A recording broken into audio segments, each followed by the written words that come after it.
Апта башында түндүк электр ишканасынын кызматкерлери пара менен кармалды. Ал 50 000 сом пара талап кылып, 35 000 сом алып жатканында колго түштү. Бишкек шаары 29 апрель күнү 141 жылдык туулган күнүн белгиледи. Алатуу аянтында өткөн концертке коңшу өлкө эстрада жылдыздары чакырылган. Бишкектин 141 жылдыгын белгилөөгө 1 900 000 сом бөлүнгөндүгү кабарланды. Бул жумада социалдык тармактарда жума бою талкууланып, зээнди кейиткен маселе бул 9 жаштагы жээнин тарбиялоо үчүн унага сүдүрөткөн окуя болду.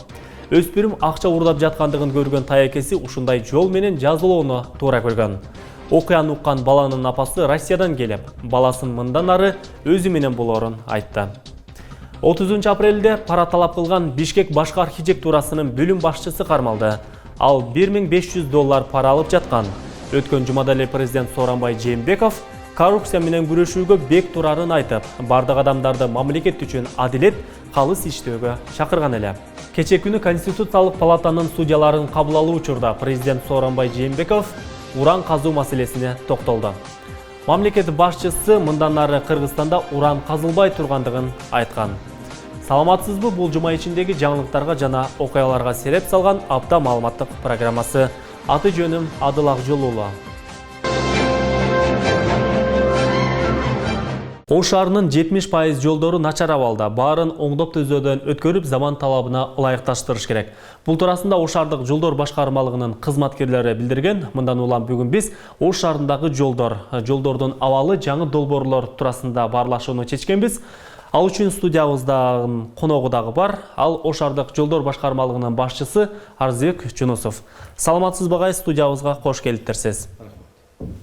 Урматтуу телекөрүүчүлөр, бүгүн биз Ош шаарындагы жолдордун абалы туурасында атайын материалда даярдаганбыз. Эмесе сюжетке назар салып, андан соң маегибизди улантабыз. Ош шаарындагы негизги унаа жолундагы кемтиктер атайын техникалардын жардамы менен асфальт басууга даярдалып баштады. Учурда жолдор башкармалыгынын кызматкерлери быйылкы жылдын планына кирген. Мамажанов көчөсүн асфальттаган. Жапалак айыл аймагындагы Жусупалиев, Жоробеков көчөсүндөгү асфальттоо иштери башталган. Каладагы Исанжанов көчөсүн асфальттоого даярдалууда. Аталган көчөлөр буга чейин жайында чаң, күзүндө ылай болуп, шаар тургундарына ыңгайсыздык жаратып келген. Мына Кудай кааласа быйыл аябай жакшы иштер болуп атат. Мына өзүңөр да барып көрүп келдиңер, тартып келдиңер. Мамажан көчөсү менен деп жакшы болуп аябай бузулуп жаткан көчөгө салып бердик. Ачылып, мына көпүрө оңдолуп атат. Яккалык каналдын үстүндөгү Навай көчө көпүрөсү. Андан тышкары краскалоо, мына бул периларды ремонттоо, оңдоп түзөө иштери жүрүп жатат. Бул тилде ошо 18.460 метр квадрат жер оңдолду, ямышный ремонт болуп, 5 километр 600 метр асфальт төшөлдү жолдорго. Учурда жолдор башкармалыгынын кызматкерлери шаардагы Абдыкадыров көчөсүндөгү суу өтмөктөрдүн үстүндөгү темир капкактарды жаңылоодо. Советтер Союзунан бери жаңыланбай, оңдоого муктаж жана айдоочуларга кооптуу болгон капкактардын жаңылары жол астындагы сууну тазалоого да жакшы шарт түзөт. Суу өтмөктөрдүн үстүнө жабылуучу капкактарды жаңылоого 200 000 сом акча каражаты бөлүнгөн. Мына мурункусу Союз убагындагысы обычный эле угольник деп коет, угольниктен жасалган, четтери болсо швеллер менен укреплять этилген болчу. Булар оор техника жүргөндө, автобустар жүргөндө талкаланып тез бузулат. Ал эми бүгүнкү күндө коюлуп атканды стандарттуу ливневая решетка деп коет. Ал немеден атайын өзү заводдон чыгарылган, безопасный, еще автоунаалар жүргөнүнө да ыңгайлуу. Ош шаарындагы негизги унаа жолундагы чуңкурларды жамоо жумуштары март айында башталган. Бүгүнкү күндө Ленин, Курманжан Датка, Масалиев, Абдыкадыров көчөлөрүндөгү чуңкурларды жамоо иштери аткарылууда. Жалпы аткарылган иштин көлөмүн айта турган болсок, 3000 чарчы метр жерге асфальттоо иштери жүргүзүлдү. Ош шаардык мэриясы тарабынан быйылкы чуңкурларды жамоо иштерине жалпы 10 миллион сом акча каражаты бөлүнүп берилген. Ал боюнча тендер өткөрүлүп, бүгүнкү күндө толугу менен иш жүргүзүлүүдө. Шаардагы 16 000 чарчы метр жерди жамоого шаардык бийлик 10 миллион сом бөлгөн. Өткөн жылга салыштырмалуу аба ырайы жылуу болгондуктан жамоо иштери 2000 чарчы метрге аз жумшалат. Ош шаардык жолдор башкармалыгынын кызматкерлери ири долбоорлор менен иш алып барып жаткандыгын билдирет. Бирок шаардагы жолдордун 70%-ын оңдоп түзөөдөн өткөрүү зарылдыгы бар. Ага улай эле шаардын жолдору азыркы автоунаалардын санына ылайыкталган эмес. Мындан улам негизги унаа жолдорду кеңейтүү үчүн долбоор иштелип чыккан. Быйылкы жылы Масалиев көчөсү менен кесилишкен Аскар Шакиров көчөсүн Нурматов көчөсүнүн кесилишине чейин 2,5 километр жерде реконструкциялоо иштери башталат. Азыркы учурда долбоор иште жүрүп жатат. Аталган жол 8-9 метр болсо, азыр 12 метрге чейин кеңейет. Андан сырткары эки тараптан лоток, жашыл зонасы жана 2,5 метрден тротуар каралат. Андан сырткары өзүңөр билесиздер, айрда жолдо остановкалар эскирген, автоунаа токтоочу жайлар дагы жок. Алар дагы кошо долбоорлорго киргизилип атат азыркы учурда. Дарактар дагы эскирип, ал жерде илгертен бери ушул коюлган дарактар неме болгондон байланыштуу алар дагы толугу менен дарактар алынат дагы, анан арча же ушул жаңы типтеги дарактар эгилет. Быйылкы жылы Ош шаардык мэриясы шаардык жолдор башкармалыгында 84 миллион сом бөлгөн. Анын ичинен эң ири долбоор эсептелген Аскар Шакиров көчөсүн оңдоп түзөөгө 48 миллион сом каралган. Мына атайын даярдалган сюжетти да көрүп алдык. Ошо алгач эле өзүңүз айтып берсеңиз, ошол Ош шаарындагы жолдордун 70% начар абалда, оңдоого зарылдыгы бар деп айтылып жатат да. Деги эле шаар аймагындагы негизги жолдор качандан баштап курулуп, качан асфальттанган, алардын пайдалануу мөөнөтү канча жылга? Жакшы суроо экен бул. Көптөн бери мен деле ушул телеге чыгып ушул элдерге дагы айтайын деп аткам да. Биздин шаардын өзү жалпы жолдун узундугу 513 километр. Эгерде Министерство транспорттукун 57 километр болсо, биздеги шаардын айланасын анклав көп да. Бүт эле Кара Суу районунун, Төлөкөн айылынын, Кызылкыштак айылынын өкмөттөрүнүн дагы кээ бир жолдору биздин эмеге кошулуп кетет. Алардыкы 8 километр десет. Ошонун шаарда айланган жалпы 578 километр жолубуз бар. Анын 513-ü шаардыкы. Ошонун 70%, ошонун 513 километрдин 300 километри гана бизде асфальт болуп эсептелинет дагы. Калганы бул шагыл эң начар жол болуп эсептелинет. Бүгүнкү күндө жок. Бизде негизги бул 313 километрдин дагы 70% бүгүнкү күндө эски биз Союз мезгилиндеги асфальттарды бүгүнкү чейин кармап келатабыз. Ал менен негизинде жамоо иштери менен, жамак-жумак иштери менен гана ошол жолдорду бүгүн сактап келатабыз. Мына быйыл Ош шаарынын жолдорун оңдоп түзөөгө жалпысынан 84 миллион сомду жергиликтүү бийлик казынасынан ажыратып бериптир да. Азыр бул акча каражатыны кандай максатта пайдаланылат? Кайсыл иштерди жасайын деп планга алып турасыздар же жасап жатасыздарбы? Жакшы, бул 2018 жылы 82 миллион менен бекитип берген болсо, 2019 жылга 84 миллион акча каражатын жолдор башкармалыгына бөлүп берди.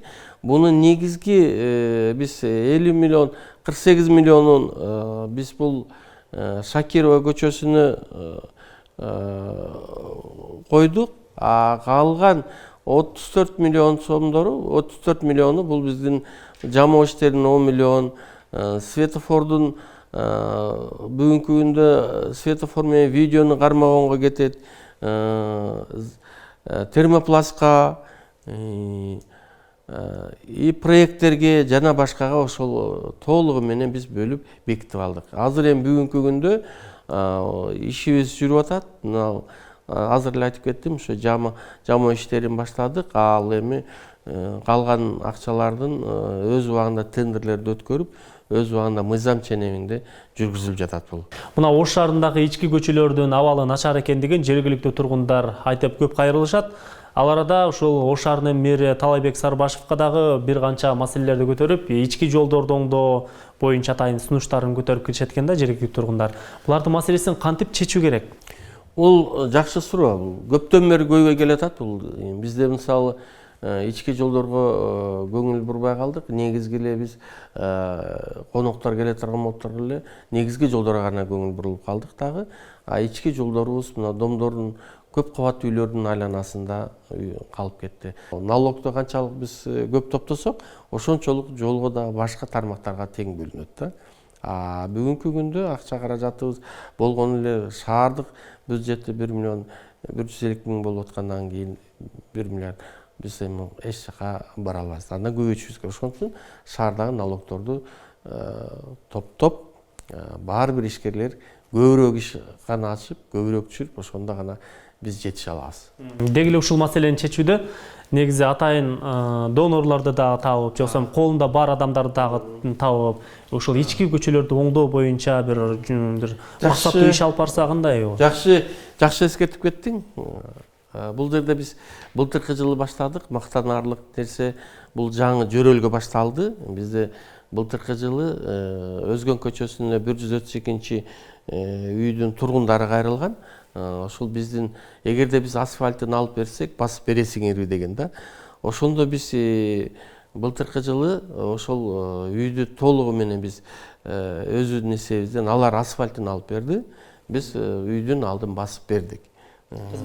Кызматташы менен алардан только гана ошол асфальтын алып берди. Калган жумуштун баардыгын биздин ишкананын кызматкерлери. Андан ошол эле жөрөлгө Шакирова 11-чи үйдө дагы козголуп, алардыкы кеч болуп калгандыгына байланыштуу, кеч күздө ноябрда болгондугуна байланыштуу биз аны аткарылбадык. Быйылкы жылы ошолор менен дагы үйүнүн алдын басып беребиз. Ошондойлор болсо биз дайыма биргеликте иш алып барганга даярбыз. Мына азыр шаардагы 16 000 чарчы метр жерди жамоого шаардык бийлик 10 миллион сом акча каражатын бөлгөн экен. Адашпасам өткөн жылы мындан көбүрөөк каражат бул тармакка бөлүнсө керек.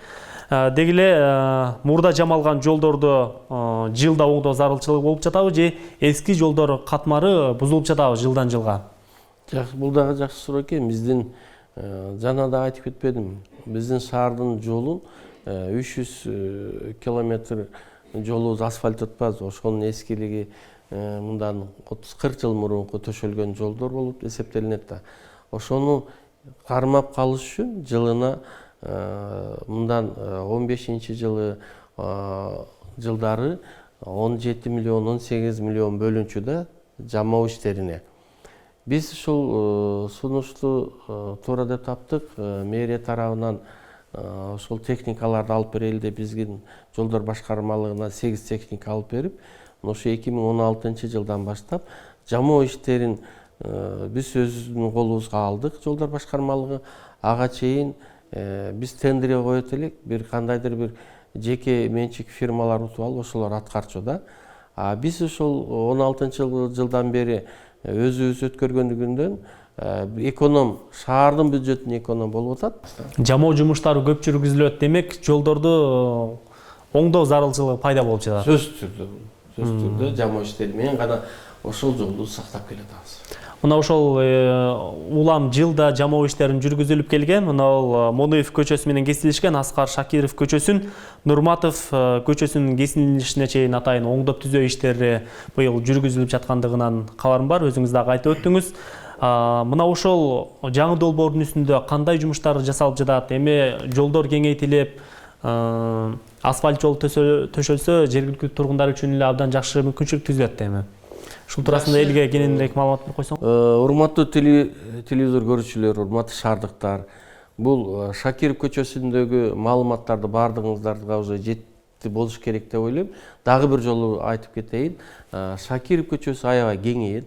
Узундугу 2 километр 300 болот. Узундугу Моноев көчөсүнөн Нурматов көчөсүнө чейинки болот. Кеңдиги жолдун 20 метр болот. Кеңдиги. Ага эмнелер кирет? 12 метр автоунаа жүрүүчү жол болуп эсептелинет. Эки тараптуу жүргөндөн 2ден 4 полоса деп коебуз. 4 полоса жол болот, кеңдиги кең болот. Андан 70 сантиметрлик лоток коюлат, 70. 1 метрге көрктөндүрүүгө калтырдык. 2 метр, башта 2,5 метр бул тротуар, жол жүрүүчү эки тарабынан. Мына Ош шаарындагы ошол жолдор башкармалыгы ошол көчөдөгү, борбордуу көчөлөрдөгү суу өтмөктөрүнүн үстүндөгү темир капкактарды дагы алмаштыруу иштерин жүргүзүп жатат. Ага кандай муктаждык пайда болду? Так, бул дагы жакшы суроо экен. Буга чейинки биз өзүбүздүн баягы өтмөктөр көп да. Арыктардын өткөргөн, Зеликоздун өткөргөн көп арыктар бар. Ошол жерге биз тазалоо иштерин жүргүзүш үчүн эми решеткаларды калтырып кеткенбиз. Ал бизде швейлер менен гана коюлуп калган да. Эми мына ушул Ош шаарындагы ошол жолдордон, негизги унаа жолдорунан сырткары ошол жөө адам басууга ылайыкталган атайын тротуарларды оңдоп түзөө жумуштары дагы ошол сиздердин милдеттенмеңиздерге киреби же кандай? Биздин милдеттенмеге кирет ал, биздин башкармалыкка. Бүгүнкү күндө ошол тротуарларды оңдоо жумуштары кандай Ош шаарында? Элден аябай эле көп арыздар түшкөн. Ошо тротуарларда биз архитектура менен биргеликте мониторинг өткөрүп туруп биз эмени жыйынтыгын чыгарганбыз. Шаардагы биздин тротуарлар бир 15-20 жылдан бери, башты 30 жылдан бери каралбай кеткенби, жолдор болбой калган. Ошондуктан биз проектти жасадык, эми долбоорундай мониторинг өткөрүп, шаардын тротуарын оңдоо үчүн эле 20 миллион акча керек экен. Бирок биздин жана айтып кеттим го, акча каражатыбыз шаардын бюджети аз болгондугуна байланыштуу акырындык менен баштадык. Ош шаардык жолдор башкармалыгы ошол кандай жаңы долбоорлордун үстүнөн иштеп жатат бүгүнкү күндө? Бүгүнкү күндө шаардык жолдор башкармалыгы бул архитектура кызматкерлери менен биргеликте эле Талабек Насырбекович бизге былтыркы жылы тапшырма берди эле. Шаардагы жолдун тыгындарын кантип азайтсак болот, кайсы жолдорду дагы кеңейтип кандай чыксак болот деген тапшырма берди эле. Биз ушунда биз архитектура менен биргеликте Шамшиев көчөсүн билесиздер да. Шамшиев көчөсүндө подиумдан баштап биз ошол көчөнү иликтеп чыктык. Узундугу 3 километр 400 болуп атат, 3 километр 400 метр болуп атат. Бул баары Фуркаттагы Байсан деген ресторан бар, ошол жерден чыгат. Бул Монуев көчөсүнө параллельный болгондо, ошо Монуев көчөсүндө тыгындар дагы жок дегенде бир 10-20%ке кыскарат да. Бул стоим биз өзүбүз болжолдуу түрдө эсептеп чыктык. Эми баягы кыргыз эсебинде эсептегенде 140 миллион акча каражат алат. Ушул жумуштарды быйыл баштоо мүмкүнбү же келерки жылга? Эми качан азыр спонсор тапсак же инвестор тапсакпы жасасак болот да. Бул азыр биз буну тактап даярдап койдук. Экинчи долбоор. Арзыбек мырза, алтындай убактыңызды бөлүп биздин студиябызга келип атайын маек куруп бергениңиз үчүн терең ыраазычылыкты билдиребиз. Саламатта калыңыз. Урматтуу телекөрүүчүлөр, бүгүн биз Ош шаарындагы жолдордун абалы туурасында баарлаштык. Студиябыздын коногу Ош шаардык жолдор башкармалыгынын башчысы Арзыбек Жунусов болду. Программабыз улантылат. Президент Сооронбай Жээнбеков Кыргызстан элинин ассамблеясынын 25 жылдык мааракесине арналган салтанаттуу аземге катышты. Алгач Кыргызстан элинин ассамблеясынын ишмердүүлүгү тууралуу тасма көрсөтүлдү. Мамлекет башчысы Кыргызстан элинин ассамблеясынын 25 жылдык юбилейи менен куттуктады. Сооронбай Жээнбеков этностор аралык ынтымакты жана Кыргызстан калкынын биримдигин бекемдөөгө кошкон салым үчүн, ошондой эле Кыргызстан элинин ассамблеясынын 25 жылдыгына байланыштуу ассамблеянын бир катар мүчөлөрүн Кыргыз Республикасынын президентинин энчилүү сааты менен сыйлады. Ардактуу конок катары чакырылган Россия элинин ассамблеясынын төрагасы, Казакстан элинин ассамблеясынын өкүлдөрү, Өзбекстан Республикасынын министрлер кабинетинин алдындагы улуттар аралык мамилелер жана чет өлкөлөр менен достук байланыштар комитетинин өкүлү, Тажикстан улуттук биримдик жана кайра жаралуу кыймылы исполкомунун төрагасы Кыргызстан элинин ассамблеясынын 25 жылдык мааракеси менен куттукташты.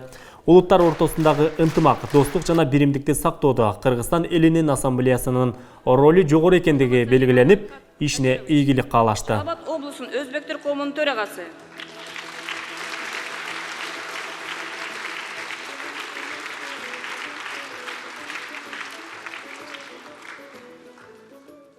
Суу пайдалануучулар бирикмелери толук кандуу суугат жерлерди суу менен камсыздай албай убара.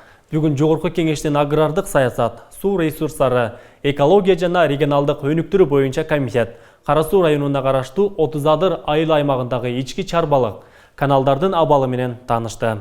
Эл көйгөйүн жеринен укту. Калк арасында айтылган көйгөйлөр агрардык комитеттин көчмө жыйынында каралды.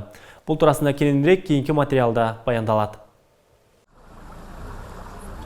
Жазгы талаа иштери кызуу жүрүп жатканда дыйкандарды суга суу маселеси түйшөлтүүдө. Бүгүнкү сапардын максаты да дыйкандарды толук суга суу менен камсыз кылуудагы жаралган көйгөйлөрдү жеринде чечүү. Бизде мына ремонт иштерине мына 232 миллион каралат. Жергиликтүү дыйкандар Айдоо аянтына суу жеткире албай убара. Дыйкан Абдуманап Паттаевдин айтымында үлүш жери этекте жайгашкандарга такыр суу жетпейт. Себеби ички каналдар толуп калгандыктан суу аз келет. Натыйжада суу тартыштыгы пайда болуп жатканын айтат. Мына Улдыйда кыш абат, Кожомбактагыларга чынында кыйын оларга. Ошо илгертен айткан го, атаң мурап болгуча өзүң суу башы бол деген. Ошон үчүн бизде анча кыйынчылык жок, мына Улдыйдагыларга кыйынчылык бар. Түнү менен 2 күн 3 күндөн суу бойлошуп, ошондо дыйканчылыктарда кыйынчылык бар. Канал кичине да, канал толуп атат, жылдан жылга тарып атат. Илгери сайыз малында мына колхоз совхоздордун апарып тазалатып, аз жерин чоңойтуп турчу элек. Азыр экскаватор коет, ол эми керек жерин алып коет. Башына дери келбейт экен да. Бүгүнкү күндө өлкө боюнча 486 суу пайдалануучулар ассоциациялары уюштурулуп иштеп жатат. Бирок алардын ишмердүүлүгү дыйкандарды канааттандырбайт жана толук кандуу иш жүргүзө албай турат. Себеби бөлүнгөн каражат ишти илгерилетүүгө жетпейт. Реабилитация жумуштары негизинен Дүйнөлүк банктын эсебинен болуп, аны каналдын километражына эсептесек, бул 10% гана түзүп атат да. Жыл сайын суу жетпей калган Айдоо аянттарынын саны өсүп, донорлордун жардамы менен ремонттон өткөрүлгөн каналдар жараксыз абалга келүүдө. Тезинен ички каналдарды калыбына келтирип, дыйкандарды суга суу менен камсыздоо маселелери чечилбесе, бул жагдай азык-түлүк коопсуздугуна да кедергисин тийгизет дейт адистер. Эгерде биз ушул ички каналдарды мындай тезирээк калыбына келтирип, өкмөт тараптан колдоо көрсөтүп, мындай иш жүзүнө ашырбасак, бул деген азык-түлүк коопсуздугу дагы чечилбейт. Элдин көйгөйү дагы көбөйөт. Жогорку Кеңештин агрардык комитетинин өкүлдөрү көйгөйлөр менен жеринде таанышып, абалды жеринде көрдү. Ички чарбалык каналдарды тейлөөнү жакшыртуу жана суга сууну башкаруу системасын өзгөртүүлөрдү киргизүү маселелери агрардык комитеттин көчмө жыйынында каралды. Биздин бүгүнкү күндө суу басып аткан жерлерибиз дагы, суулуу болгон жерлерибиз дагы кайракы жерге айланып калып атат. Кайракы жерге айланганда өзүңүздөр билесиздер, түшүм бир топ начарлап, жерлер кароосуз калып, мындай бир конкуренцияга туруштук бере албай калып атат да дыйкандарыбыз. Ошон үчүн бүгүнкү күндө ушу ички каналдардын иштөө тартибин, алардын уюштуруу тартибин башкадан карайлы деген оюбуз бар. Болжолдуу маалыматтарга караганда Кыргызстанда соңку 20 жылда 100 000 гектар аянтка суу жеткен эмес. Облуста суу жетпей Айдоо аянты күйүп кеткен дыйкандар маселени эртелеп чечүүнү өтүнүүдө. Өкмөттүн Ош облусундагы өкүлчүлүгү социалдык экономикалык абал боюнча жыйын өткөрдү. Жыйында Ош облусуна караштуу район жетекчилери ишмердүүлүк боюнча отчет берди. Анда жыл жыйынтыгы чыгарылып, экономикалык көрсөткүчтөр, салыктар төлөмдөрү, Ош облустук билим берүүнүн сапаты жана облустук чыгармачыл балдардын ишмердүүлүгү боюнча көйгөйлөр каралды. Жыйында Ош облусунун ыйгарым укуктуу өкүлү алгач район жетекчилерине республикалык жана жергиликтүү бюджетке төгүүчү салык төлөмдөрдүн аткарылбай жаткандыгы боюнча суроо салды. Мында Өзгөн, Алай, Араван райондорунун тизмеси аталды. Тапшырманы ошо салык кызматынын жетекчилерине да айтып атабыз. Өзүңүздөр ошо өзүлөрүнүн жетекчилери менен ошо планды коюп атканда жакшы иштеш керек да. Анан баягы койгон планды аткара албай эле кичине мындай жеме болуп калып атпай калатачы. Ошондуктан биз биринчи квартал менен ошо эскертүүнү мындай ооз эле бердик. Иш-чарада салык төлөмдөрүн убагында төкпөгөн жетекчилердин кызмат абалын кароо сунушу айтылды. Ошондой эле район жетекчилери 1 жылдык жумушунун жыйынтыгы менен тааныштырды. Билимдерибизде аткарылган иштер боюнча жалпы маалымат берип койгонун сапатыңызда. Андан соң жыйында Ош облусундагы билим сапаты жөнүндө талкуу уланды. Республика боюнча учурда Ош облусу 9-орунда турат. Бул билим берүүнүн сапаты төмөн экендигинен кабар берет дейт ыйгарым укуктуу өкүл Узарбек Жылкыбаев. Бүгүнкү жыйында Ош облустук билим берүү тармагындагы бир катар өкүлдөр кызматтан алынары жөнүндө сунуш билим берүү министрлигине жөнөтүлөрү белгилүү болду. Жалпысынан билим берүүнүн деңгээли, билим алуунун деңгээли биздин окуучуларыбыз 9-нчы орунда турабыз. Шын айтышыбыз керек. Эми жашырганда болбойт. Көп жылдан бери ушундай багытта келатабыз. Бирок жылдан жылга жана ОРТ тапшырып атканда, тестөөлөрүн тапшырып атканда баягы орто балл кичине өсүш бар да жылдан жылга. Бирок ал кандай десем, көңүлгө толорлук эмес. Анан азыркы биз коллегиялык отурумдун жыйынтыгы менен, токтом менен ошо институттун жетекчисинин кызмат абалын кароо боюнча Билим берүү министрлигине сунуш беребиз. Бүгүн 1-кварталдагы жыйынтыкты район жетекчилери көрсөтүп тааныштырды. Мында айыл чарба аймактардагы сугат маселеси да көтөрүлдү. Эми тиешелүү кызмат өкүлдөрүнүн иш көрсөткүчү кийинки жыйында билинет. Ноокат районунда алыш күрөшү боюнча эл аралык мелдеш өткөрүлдү. Ага Өзбекстан, Тажикстандын жана Кыргызстандын 200ге чукул балбандары катышты. Мелдештен жалпы байге фонду 1 миллион сомду түздү. Ноокат районунда алыш күрөшү жылда өткөрүлүп келет. Бул туурасында кененирээк кийинки тасмада. Улуттук алыш күрөш боюнча эл аралык мелдеш Ноокат районунун Сахабай эс алуу багында уюштурулду. 1-май эмгекчилердин байрамына карата уюштурулган мелдешке коңшу мамлекеттен, Өзбекстандын балбандары, Тажикстандан келген спортчулар жана Кыргызстандын бардык аймактарынан келген балбандар күч сынашты.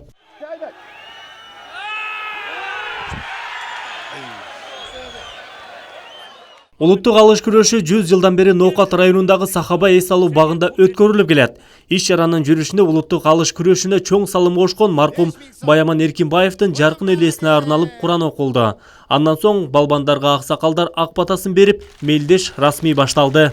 Ноокат районунда өзүңүздөр билесиздер, ушул эң жакшы салтка айланып калган ушул алыш күрөшү боюнча мелдештерди өткөрөбүз.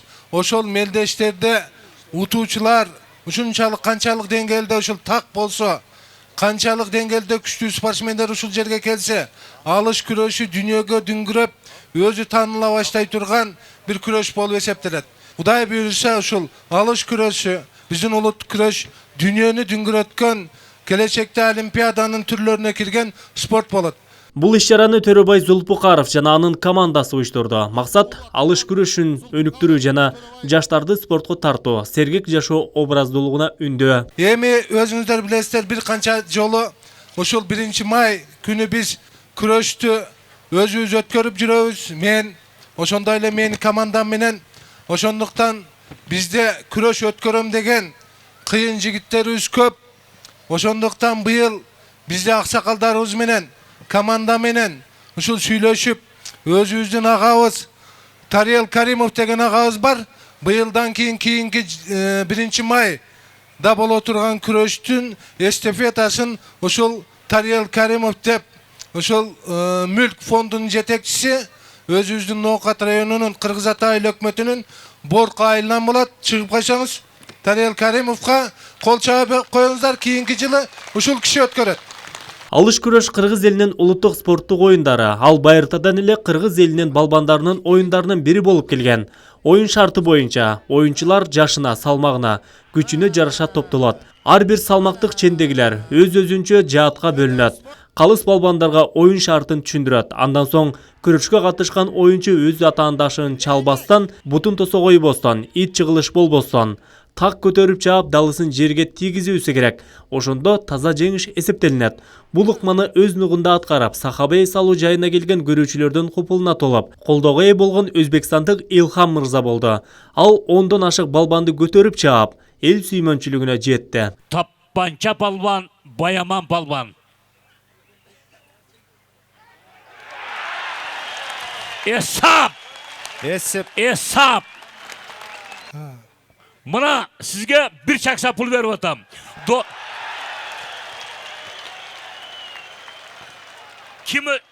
Балбандардын майдандагы күрөш шарты боюнча 10-15 минутага созулду. Күчтүү балбандар атаандашын карма арзамат жеңип, оюнду узакка созгон жок. Күрөштө жеңген оюнчуга 1 упай берилип жатты. Акырында упайы көп болгон балбан жеңүүчү болду.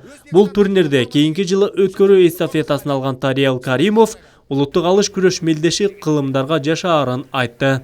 Төрөбай Закировичтин өткөрүп жаткан эстафетасын мен өтө кубанычтуулук менен кабыл алам. Кудай буйруса кийинки жылы Алла насип кылса ушул жерде баарыбыз чогулуп, баарыңыздарды күтөбүз, ушул жерде күрөш оюнун өткөрөбүз. Бул үчүн бул күн, бул эстафета мен үчүн сыймык. Анан бул ответственный нерсе, Кудай буйруса келдирге ушул жерден жолугушалы барыбыз. Рахмат барыңыздарга. Кыргызстандын намыс коргон Жаныбек уулу Үсөн өз кол менен Төрөбай Закирович кол чабуулар 100 000 сом. Ноқаттын колуну. Турнир 2019 жылы аймактарды өнүктүрүү жана өлкөнү санариптештирүү жылына карата уюштурулду. Ага 3 мамлекеттен 200гө чукул балбандар катышты. Ал эми Мелдештин жалпы байга фонду 1 миллион сомду түздү.